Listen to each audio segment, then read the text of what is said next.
नमस्कार, स्वदेश न्यूज देख रहे हैं आप। मैं हूं आपके साथ राखी और बात करेंगे शराबबंदी पर गंगा जल सियासत। चुनाव से पहले छत्तीसगढ़ में एक बार फिर शराबबंदी को लेकर सियासत तेज है।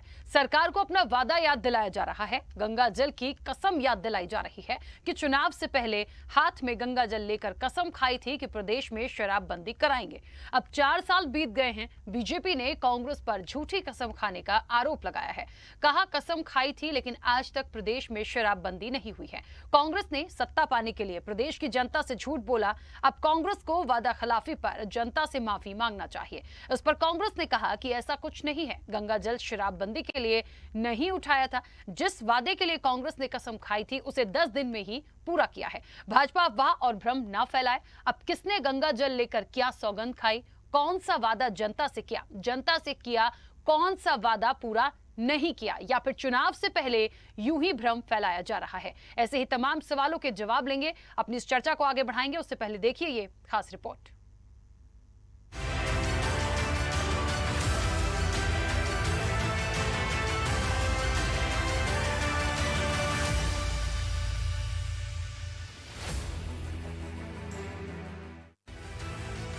छत्तीसगढ़ में विधानसभा चुनाव से पहले शराबबंदी का मुद्दा एक बार फिर सियासत में है।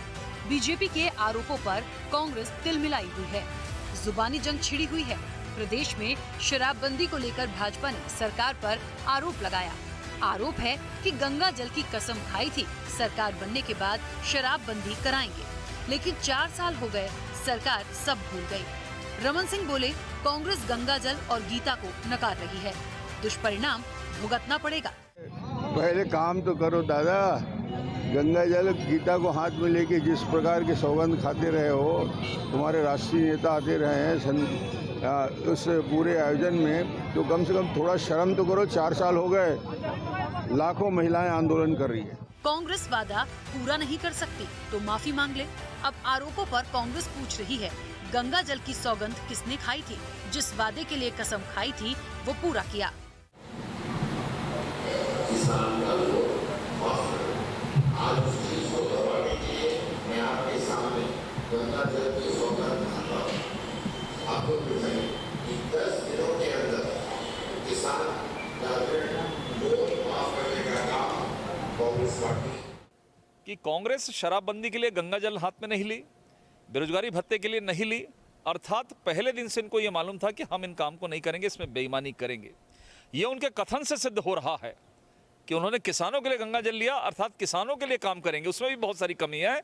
और गंगा जल उन्होंने शराबबंदी के लिए नहीं लिया और बेरोजगारी भत्ते के लिए नहीं लिया। इसका अर्थ है कि केवल वोट बटोरने के लिए महिलाओं और युवाओं के साथ में उन्होंने विश्वासघात किया। ये गंगा जल का कैसा सम्मान है कि गंगा जल का नाम लेकर झूठ बोल रही है भारतीय जनता पार्टी। राजनीतिक स्वार्थ के लिए रमन सिंह जी जैसे नेता जो 15 साल प्रदेश के मुख्यमंत्री रहे, और भारतीय जनता पार्टी के सारे वरिष्ठ नेता अगर असत्य का सहारा लें तो ये बेहद दुखद है। तो क्या कस्में, वादे, प्यार, वफा सब बातें हैं? 4 साल हो गए, हो सकता है सरकार वादा भूल गई हो, जिसे विपक्ष याद दिला रहा है। छत्तीसगढ़ में शराबबंदी से लेकर गंगा जल तक राजनीति अपने चरम पर है। भला हो भी क्यों ना, अगले साल चुनाव जो हैं, भाजपा कांग्रेस दोनों ही दल अपनी अपनी गोटियां बैठाने में लगे हुए हैं।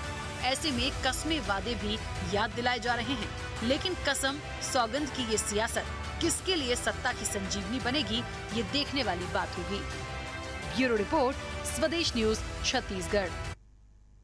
तो शराबबंदी पर गंगा जल सियासत है और देखिए सीधे सीधे शराबबंदी पर भाजपा ने कांग्रेस को घेरा है। अब कौन सही है, कौन गलत है, किसने सही कसम खाई, किसने कसम को नहीं निभाया, ये एक सवाल बनकर सामने आया है। और शायद ये मुद्दा इसलिए भी तेजी से है क्योंकि अब इलेक्शन नजदीक है। इस चर्चा को आगे बढ़ाएंगे, हमारे साथ मेहमान जुड़े हैं। सबसे पहले आपका परिचय करा दूं। कांग्रेस का पक्ष रखने के लिए अभय नारायण राय हमारे साथ जुड़े हैं। अभय जी, बहुत स्वागत चर्चा में जुड़ने के लिए। बीजेपी प्रवक्ता देवलाल ठाकुर जी हमारे साथ जुड़े हैं। देवलाल ठाकुर जी, आपका भी बहुत स्वागत है। और वरिष्ठ पत्रकार हैं छत्तीसगढ़ से बाबूलाल शर्मा। बाबूलाल शर्मा जी, आपका भी बहुत स्वागत है। चर्चा की शुरुआत सबसे पहले बाबूलाल शर्मा जी आपसे ही करना चाहती हूँ, क्योंकि आप एक वरिष्ठ पत्रकार हैं। देखिए, आरोप प्रत्यारोप पक्ष विपक्ष हैं, बोलेंगे ही, एक दूसरे पर लगाएंगे ही। और जहां तक कसम की बात है तो क्या कांग्रेस तो कह रही है हमने ऐसी कोई कसम नहीं ली थी, हमने जो कसम ली थी कर्ज माफी की थी हमने वो पूरी की। अब क्या वाकई बीजेपी भ्रम फैला रही है? किस तरह से आप इसको देखते हैं? मौजूद था, मुझे किसी की गवाही की जरूरत नहीं, मैंने देखा है, मैंने सुना है। आरपीएन सिंह साहब जो आजकल भाजपा में हैं, अगर उनसे पूछ लिया होता तो वो सच बता देते। जय सिंह शेरगिल भी आज बाहर हैं, जयवीर शेरगिल वो भी बाहर है, वो भी थे उसमें मौजूद। राधिका खेरा जी थी, शैलेश त्रिवेदी थे, सुशील आनंद शुक्ला थे, आरपी सिंह थे, ये सारे लोग थे। और आरपीएन सिंह ने जो है वो गंगा जल की कसम सबको खाने को बोली, आप सब लोग भी खाइए, ऐसा उन्होंने कहा। और ये कहा कि हम सरकार बनाने के 10 दिन के अंदर किसानों का कर्ज माफ करेंगे। आप सभी चैनलों के अंदर में क्लिपिंग है, उसको देख सकते हैं, उसमें झूठ और सच का कोई अंदाज आपको अपने आप लग जाएगा, कोई किसी को कहने की जरूरत ही नहीं है। और मैं जो बता रहा हूँ, मैंने जो देखा है वो बता दिया। वो बिल्कुल झूठ कह रहे हैं कि गंगा जल की कसम शराबबंदी के लिए खाई गई। हाँ, डॉक्टर रमन सिंह जरूर अपने आरोपों के साथ में कई चीजों को गिना रहे हैं, लेकिन गंगा जल की जो कसम का मामला है वो मात्र जो है वो 10 दिन के अंदर कहा था उन्होंने, किसान कर्ज की माफी हम करेंगे, और वो 2 घंटे के अंदर उन्होंने किया है।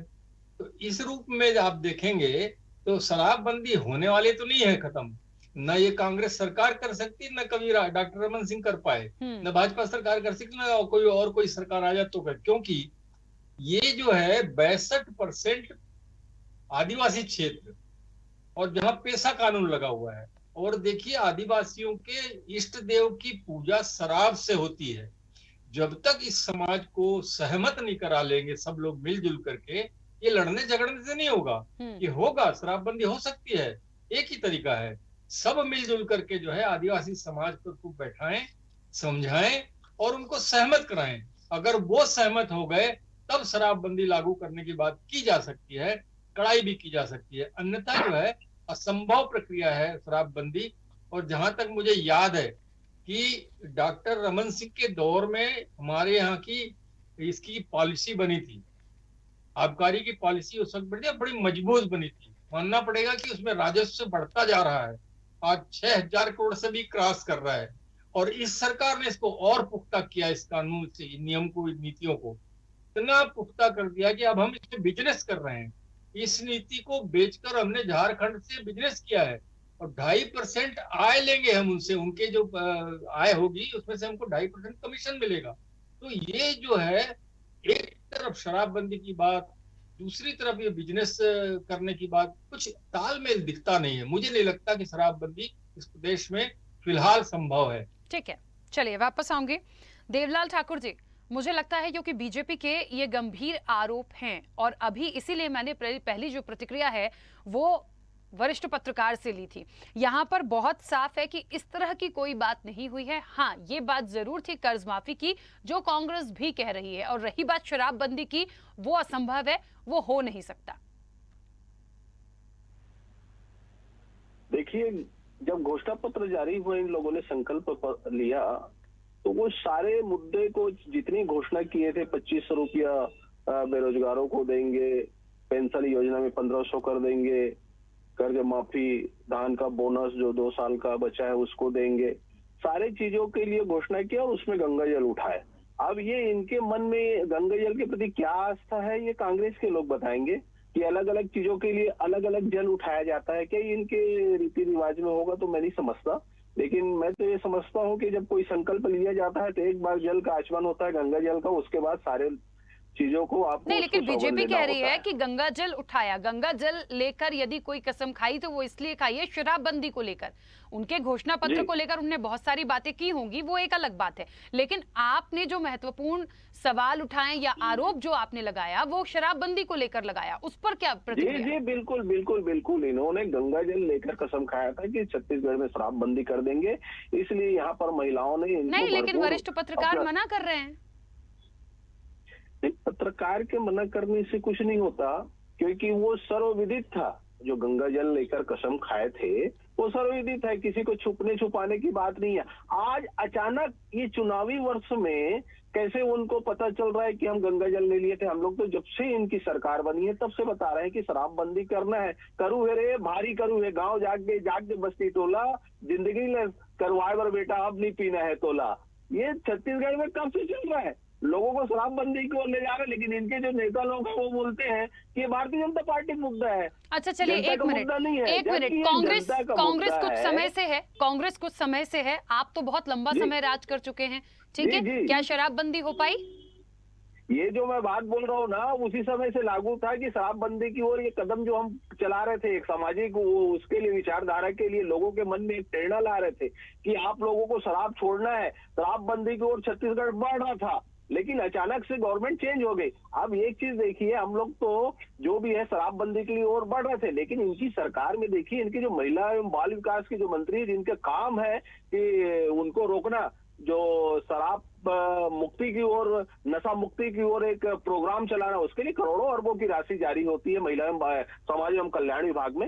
वो मंत्री खुद शराब की दुकान चला रही है, उसके नाम से अंग्रेजी शराब की दुकान चल रही है उसके घर में। तो ये लोग क्या बात करेंगे? ये लोग चाहते ही है कि शराब बेचकर पैसा कमाए। देखिए दो बात बहुत महत्वपूर्ण है, शराब बंद हो। एक मिनट देवलाल जी, दो बातें महत्वपूर्ण है। एक तो आपने कहा कि वरिष्ठ पत्रकार ने गलत कहा, अब क्या वरिष्ठ पत्रकार ने यह भी गलत कह दिया कि जो एक बहुत बड़ा वर्ग छत्तीसगढ़ में आदिवासी समाज का होता है, उनके यदि इष्ट देव की पूजा में या इन सब चीजों में यदि शराब लगती है तो आप उसको कैसे बंद करा सकते थे? आपका अच्छा खासा वोट बैंक था, आपकी सरकार रही है, अब आप कह देंगे कि ये भी गलत है? नहीं, मैं आपको बताना चाहूंगा, मैं स्वयं आदिवासी परिवार से हूँ। कुछ लोगों ने यह भ्रम फैला रखा है कि ये आदिवासियों की संस्कृति है। आदिवासियों की संस्कृति या छत्तीसगढ़ की संस्कृति वो है जिससे खुशी मिले, तीज त्योहार हरेली जिसमें हम लोग मनाते हैं और घर परिवार बैठ के उसमें खुशी बांटते हैं। जब कोई शराब पीकर घर में आता है आदमी, तो उस घर में खुशी नहीं रहती, आदमी वहां पर दुखी हो जाता है कि शराब पीकर कहां से आ गया। आदिवासियों की संस्कृति कभी भी शराब नहीं रही है, हमेशा ये विकृति को तौर पर देखा गया। और कांग्रेस वाले तो यही चाहते हैं कि आदिवासी वर्ग शराब पीते रहे, जंगल में रहे, वो हमसे कुछ अपना हक अधिकार और रोजगार की बात ही मत करे।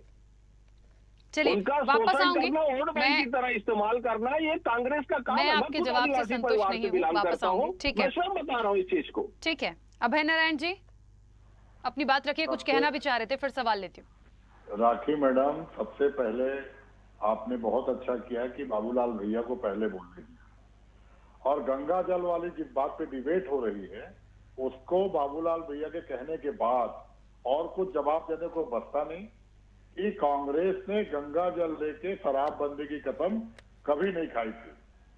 कांग्रेस ने अगर गंगा जल उठाया था, हमारे एक प्रवक्ता आरपीएन सिंह थे, उन्होंने अगर गंगा जल हाथ में लिया था तो केवल और केवल कर्जा माफी के लिए। और बाबूलाल भैया के कहने के बाद मैं नहीं समझता कि डिबेट में इस बात को खींचा जाना चाहिए। दूसरी बात, देवलाल ठाकुर जैसे लोग जो भाजपा के प्रवक्ता बनते हैं, मैं माफी के साथ कहना चाहूंगा कि अगर आप डिबेट में बैठते हैं तो जनता आपको देख रही है। भारतीय जनता पार्टी का पैरोकार बनिए, लेकिन झूठ बोल के नहीं। अनिला भेड़िया जी के ऊपर आपने आरोप लगाया कि वो शराब बेच रही है। मैं चैलेंज करता हूं कि किसी भी मंत्री के लिए अगर आप आरोप लगा रहे हैं तो सिद्ध करिए। अगर किसी की दुकान किराए में चल रही है तो छत्तीसगढ़ में दुकान किराए में दे दिए तो बचा ही क्या फिर? भारतीय जनता पार्टी आपकी खुद की दुकान है, भारतीय जनता पार्टी के लोग भी किराए में चला रहे हैं, ये कौन सी बात हुई? अरे जो जनप्रतिनिधि है जिसका आप प्रवक्ता मत बनिए, प्रवक्ता मत बनिए नकल आरोप लगाने के लिए। आप चुनाव आएगा, चुनाव लड़ लीजिएगा, उनके गुण दोष बताइएगा, लेकिन अनर्गल आरोप एक महिला पे लगाया, ये शोभा नहीं देता आपको। और वो भी आपके समाज की महिला है, सम्मानी मंत्री हैं। दूसरी बात, अभी बाबूलाल भैया ने आदिवासी वर्ग को लेकर कही कि उनके इष्ट देव की पूजा भी में शराब उपयोग की जाती है। बाबूलाल भैया ने या कांग्रेस के किसी नेता ने या प्रदेश के किसी पत्रकार साथी ने कभी नहीं कहा कि आदिवासियों की संस्कृति शराब की है। आप खुद कह रहे हैं, आप आदिवासी होकर आदिवासी के बारे में ऐसी बात कर रहे हैं। इसमें मुझे शर्म आ रही है कि एक आदिवासी नेता भारतीय जनता पार्टी के प्रवक्ता, अरे आप कहाँ ले जा रहे हैं? आपके नेता लोग बोल रहे हैं, उस चीज को मैं बता रहा हूँ। आदिवासियों की संस्कृति कभी शराब नहीं रही है। कांग्रेस हमेशा से आदिवासियों को गुमराह किया है, हर वर्ग के लिए, हर समाज के लिए। और हमने तो आदिवासियों को मंत्री बनाया है, आदिवासियों को सम्मान दिया है। बस्तर सरगुजा में हम उसका चुनाव जीत रहे हैं, वो हमारे साथ हैं। अरे आपकी की पार्टी है जो नकली आदिवासियों को मंत्री बना देते हैं, बाद में बताते हैं कि यही नकली है कह के। उनकी जमीन वापस की। आप तो विष्णुदेव साय को आदिवासी दिवस के दिन पद पे हटाते हैं। आप तो रेणुका सिंह को पावर नहीं दिए हैं, रेणुका सिंह बयान नहीं दे सकती। आपने छत्तीसगढ़ के आदिवासियों का अपमान किया। क्या राष्ट्रपति बनने के लिए कोई छत्तीसगढ़ में आदिवासी नेता नहीं था? क्या नंद कुमार साय सक्षम नहीं थे? आज किस मुद्दे आदिवासी की बात करेंगे? आज किस मुद्दे शराब की बात करेंगे? ठीक है, तो मैं निवेदन कर रहा हूँ देवलाल भैया, हम लोग रोज मुलाकात होगी, रोज इस डिबेट में बैठेंगे, आरोप वही लगाए जाए जो सच हो, बोला वही जाए जो बोलने लायक हो। आप हो सकते हैं मैं जो आरोप लगा रहा हूँ वो सच है। आप बहुत समझदार व्यक्ति हैं और मैं निवेदन करूंगा। ठीक है देवलाल जी, यदि आप सही आरोप लगा रहे हैं या सही तथ्य रख रहे हैं, तो वो कह रहे हैं कि उनको, अभय जी कह रहे हैं कि उनको प्रमाण दे दीजिए। यदि किसी मंत्री मिनिस्टर की ऐसी कोई दुकानें चल रही है या ऐसा कुछ है तो उसका प्रमाण दे दीजिए। रोकेंगे तो मैं बताता हूँ। कोरोना काल में सैकड़ों अभय जी दुकानें चल रही है नहीं, उसका प्रमाण देंगे वो। अभय जी एक मिनट सुन ले, वो प्रमाण देंगे कि अनिला भेड़िया जी की ऐसी कोई दुकान चल रही है या नहीं। दुकान किराए में दुकान चलती है, किराए में दुकान चलती है, इसका ये मतलब नहीं। उन्होंने सरकार अभय जी उनको सुनिए, पहले प्रमाण लीजिए। प्रमाण तो सबको चाहिए ना, ऐसा है कि नहीं है? 1 मिनट बस, ठीक है, चुप हो जाइए। देवलाल जी बोलिए। मैं आपके चैनल पे नहीं बैठा हूँ। तो फिर चुप कराएंगे तभी तो बोलूं मैं। बोलिए आप बोलिए, उनका ऑडियो बंद। मैं ये कह रहा हूँ कि डोंडी लोहारा में 755/1 खसरा नंबर है, आप चेक कर सकते हैं, ठीक है। दूसरी ये चीज, ये जनमानस है, छत्तीसगढ़ का पूरा जनता देख रहा है। जिस जनप्रतिनिधि अगर कोई बनता है, अगर वो शराब के व्यवसाय में या शराब की दुकान को अपनी जगह को दे दे, तो उसको देखकर वहां की जनता दशा और दिशा तय करती है, उसको देखकर प्रेरणा लेते हैं। तो क्या जिसको नशा मुक्त करने का जिम्मा दिया गया है समाज को, वो खुद व्यवसाय में लग जाए किराए के लिए, चंद पैसों के लिए वो बेच दे, तो फिर नशा मुक्ति कहाँ करेंगे वो लोग? उस पैसे का दुरुपयोग कर रहे हैं फिर इस सरकार में। नशा मुक्ति के लिए लोग जो चला रहे हैं वो ढकोसला है। और एक चीज बताइए, ठीक है, गंगा जल का कसम तो हम बोल रहे हैं खाए कह के, क्या शराबबंदी की घोषणा इनके घोषणा पत्र में नहीं है? तो मतलब कहीं ना कहीं जब उसको वो कर रहे हैं तो गंगा जल को भी वो कर रहे हैं। झूठ एक बार नहीं बोल रहे हैं, बार बार बोल रहे हैं। तो इस चीज को समझना होगा। छत्तीसगढ़ की जनता बहुत अच्छे से समझ रही है। यहाँ की जो माताएं बहनें हैं, इनके सामने कांग्रेस के लोगों ने गांव-गांव जाकर इस बात को सिद्ध किया था। गंगा जल तो वो होता है मन चंगा तो कटौती में गंगा, पानी को भी पकड़ लिए तो भी गंगा हो जाता है। तो ये हिंदुओं में धारणा होती है। अब ये लोग क्या बोल रहे हैं क्या नहीं बोल रहे हैं यही लोग जाने, लेकिन इनके घोषणा पत्रों में सारे चीजों का उल्लेख आज भी है और इनको मानना भी चाहिए। अगर नहीं बंद करना है तो नहीं कर दे, लेकिन आदिवासियों की संस्कृति शराब न बताए कांग्रेस के लोग। ठीक है, चलिए वापस आती हूँ। निवेदन करता हूँ पूरे कांग्रेस से। बाबूलाल शर्मा जी, मुझे लगता है यहाँ पे इस चर्चा के साथ साथ एक सवाल और आ गया, और वो सवाल ये हो गया महत्वपूर्ण कि कह रहे हैं कि आदिवासी की संस्कृति में शराब कहीं है ही नहीं, ये तो भ्रम है और ये गलत बातें की जा रही। ये और एक नया सिनेरियो यहाँ पे खड़ा हो गया, और दूसरी तरफ वो प्रमाण दे रहे हैं, पूरा खसरा नंबर बता रहे हैं, कौन सच्चा कौन झूठा, किसने सही कसम खाई, किसने गलत कसम खाई। क्या इससे विकास होगा? आदिवासी इससे तो मुझे कोई चुनौती है ही नहीं। मेरे ज्यादा संस्कृति वो जानते होंगे, लेकिन मैं जो बात जानता हूँ, देखिए आज भी महुआ की शराब बनाने की छूट आदिवासी क्षेत्र में क्यों है, आप मुझे ये बताइए। महुआ की शराब आदिवासी आज भी बना सकते हैं, और किस लिए बनाते हैं ये बता दें देवलाल भैया, है ना। अब रहा सवाल वो घुमा फिरा के जो उन्होंने डोंडी लोहारा की विधायक के ऊपर में जो आरोप लगा दिया, वैसे कई दुकानें किराए से चल रही हैं। मैं नाम नहीं लेना चाहता, सब अपने मित्रगण हैं, कई दुकानें ऐसे किराए से है। लेकिन हाँ, ये मैं उचित नहीं मानता कि एक मंत्री की दुकान किराए से ऐसी जगह हो जिसका विभाग समाज कल्याण विभाग हो, मैं ये बात मानता हूँ। लेकिन देवलाल भैया ने इसलिए उनको लपेटा, ये डोंडी लोहारा के प्रत्याशी होने वाले हैं, मैं आज आपको बता दूं, ये वहाँ के दावेदार हैं, इसलिए इन्होंने देखा कि मौका अच्छा है नीला भेड़िया को अगर लपेट लिया जाए तो कम से कम कुछ सूचना चली जाए क्षेत्र में। अच्छा काम किया इन्होंने। जहाँ तक सवाल है, आदिवासी समाज में मोबिलिटी का चलन आज नहीं पुरातन काल से चला आ रहा है। ये देवलाल भैया अच्छे से जानते हैं। देवलाल भैया आज शहरी हो गए हैं, इसका मतलब ये थोड़ी कि भूल गए होंगे वहाँ की संस्कृति क्या है। संस्कृति में शराब का प्रवेश है, इसको वो नकार नहीं सकते। आज भी महुआ की शराब गांव-गांव में बन सकती है, कोई नहीं पकड़ सकता। अब वालों को निर्देश हैं, आदेश हैं। और दूसरी चीज ये है कि उस क्षेत्र में, बस्तर क्षेत्र में तो कहीं भी सरकारी दुकानें चलती ही नहीं है, आपको मैं बताऊं। तो इस चीज को समझिए कि आदिवासी समाज के अंदर में कुछ परिस्कृति आ रही है, उसमें कुछ बदलाव आ रहे हैं। कुछ लोग उसको, मैं मानता हूँ देवलाल भैया की ये बात मानता, हो सकता है वो उन लोगों में हो कि जिन्होंने वो छोड़ने की पद्धति अपना ली हो और वो सही कह रहे हो। लेकिन वास्तविकता में जो है महुआ की शराब जो है वो निश्चित रूप से आदिवासियों के पूजा पद्धति में काम आने वाली प्रक्रिया में है। ये मेरी जानकारी में अच्छे से है। मैं उनको चुनौती इसलिए नहीं दे सकता कि वो आदिवासी समाज से, मैं तो नहीं हूँ आदिवासी समाज से, लेकिन मेरी जानकारी जो है वो मैं आपको बता रहा हूँ। और इससे मैं समझता हूँ कि देवलाल भैया इनकार नहीं कर सकते। महुआ की शराब का जो वो है आदिवासी संस्कृति से जुड़ा वो है। अच्छा, एक छोटा सा सवाल है, बहुत जल्दी से उसका आंसर करिएगा। क्या लगता है ये जो मुद्दा उठाया गया है शराबबंदी वाला, क्या इसका इलेक्शन में कोई बहुत प्रभाव दिखेगा? देखिए, प्रभाव इसलिए, ये बातें जो कही जा रही हैं वो सिर्फ इसलिए कही जा रही हैं कि शराबबंदी पर अभी भारतीय जनता पार्टी इस बात को उठा रही है, तो भी कोई खास प्रभाव अभी तक नहीं पड़ रहा था। उसको गंगा जल से जोड़ देने से एक बहुत बड़ा प्रभाव हिंदू समाज के अंदर में पड़ेगा और लोगों पे पड़ेगा, महिलाओं पे पड़ेगा, युवाओं पे भी पड़ सकता है। तो ये एक लाभ लेने का प्रयास जो है मुझे दिखता है राजनीति का, और निश्चित रूप से जो है इसमें लाभ होगा भी भारतीय जनता पार्टी को। देखिए, प्रोपेगेंडा होगा, प्रोपेगेंडा फैलेगा। कितने लोग जानते हैं पीसी में क्या हुआ? ठीक है, चलिए बाबूलाल जी, ठीक है। देवलाल जी, एक बात यहाँ पर निकल कर आ गई है। कुछ ऐसा प्लान था इलेक्शन का या जाने का, और ये बात अभय जी ने भी बहुत पहले कह दी थी अपनी बातों में कि एज ए प्रवक्ता तो मत बोलिए, हाँ उधर जब आप आएंगे, जब क्षेत्र में जाएंगे तब आप ये तमाम बातें कीजिएगा। क्या इसीलिए ये बात की जा रही थी?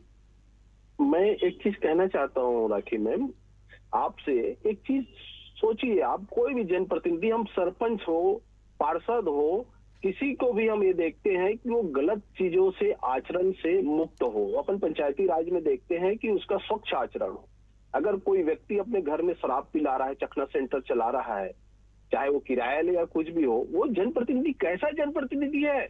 क्या दशा और दिशा देंगे समाज के लोगों को? आपको जिम्मा दिया गया है चोर को पकड़ने का। पुलिस ही अगर चोर बन जाए तो फिर क्या होगा इस देश में, इस प्रदेश में?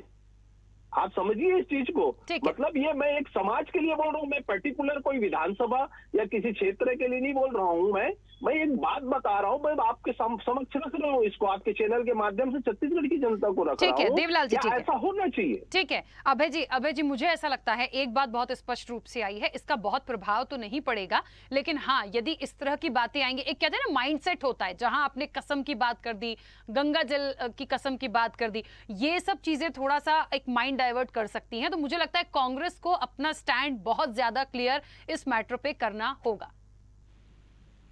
कल कांग्रेस ने प्रेस कॉन्फ्रेंस की, शैलेश सिंह त्रिवेदी, सुशील आनंद शुक्ला, आरपी सिंह, सारे हमारे सम्मानी प्रवक्ता जो उस दिन भी आरपीएन सिंह जी की प्रेस कॉन्फ्रेंस में थे, कल उन्होंने, और लीगल नोटिस देने की भी बात हुई कि यदि आप झूठ फैलाएंगे तो हम लीगल नोटिस दे देंगे। बाबूलाल भैया की उस बात से मैं पूरी तरह सहमत हूँ कि भारतीय जनता पार्टी के लिए भूपेश बघेल जी ने मुद्दा छोड़ा ही नहीं है, काम छोड़ा ही नहीं है। तो वो राम बन कमन पद बन गया। कालीचरण को लेके आए तो कालीचरण जी जेल चले गए। ठीक है, कवर्धा में उन्माद करने का काम किया। अभय जी मुझे बीच में रोकना होगा क्योंकि समय की सीमा है। देखिए ये विषय भी बड़ा है और चर्चा भी बड़ी है, लेकिन फिलहाल सभी को रोकना होगा। आप सभी का बहुत शुक्रिया इस चर्चा में जुड़ने के लिए। शराबबंदी पर गंगा जल सियासत, देखिए कौन सच्चा है कौन झूठा है, बहुत सारी चीजें क्लियर हैं, लेकिन ये पक्ष और विपक्ष हैं और इनके पास मुद्दों की कमी नहीं होती। एक और नया जिन शराबबंदी का निकला है, अब ये कितना प्रभाव डालेगा ये आने वाले समय में देखेंगे, क्योंकि जनता जनार्दन से बड़ा इलेक्शन में कोई नहीं है। फिलहाल इस चर्चा में इतना ही, दीजिए इजाजत, नमस्कार।